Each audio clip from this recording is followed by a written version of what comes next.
Bengal governor ആനന്ദ ബോസിനെതിരായ ലൈംഗിക പീഡന പരാതിയുമായി ബന്ധപ്പെട്ട അന്വേഷണത്തിൽ CCTV ദൃശ്യങ്ങൾ നൽകാതെ രാജ്ഭവൻ. ദൃശ്യങ്ങൾ കിട്ടാതെ അന്വേഷണം മുന്നോട്ട് കൊണ്ടുപോകാൻ കഴിയില്ലെന്ന് പോലീസ്. ബംഗാളിൽ നിന്ന് മധു ചേരുന്നു. കൂടുതൽ വിവരങ്ങളുമായി.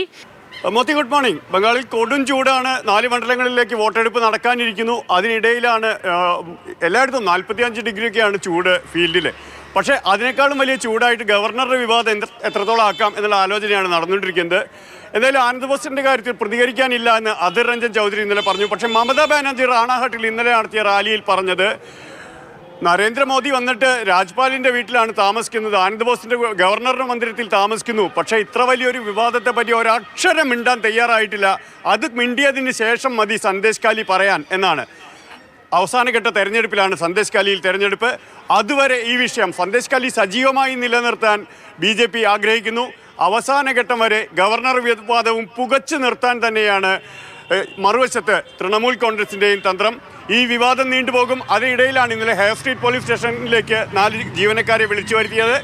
പക്ഷേ അവർ ഹാജരായില്ല. അവർ CCTV ദൃശ്യം നൽകാനും തയ്യാറായില്ല. അതിനിടയിൽ ഭരണഘടനാ സംരക്ഷണ പദവിയുള്ള ഗവർണർക്കെതിരെ പെട്ടെന്നൊരു നടപടി സാധ്യമല്ല. മന്ത്രി ചന്ദ്രിമ ഭട്ടാചാര്യയോട് രാജ്ഭവനിൽ കടക്കരുതെന്ന് വിലക്കിയിട്ടാണ് ഗവർണർ പോയത്. DCP ഇന്ദിരാ മുഖർജിയുടെ അന്വേഷണ സംഘം അക്ഷരാർത്ഥത്തിൽ പെട്ടിരിക്കുകയാണിപ്പോൾ. വഴിമുട്ടി നിൽക്കുകയാണ് അന്വേഷണം. മോത്തി.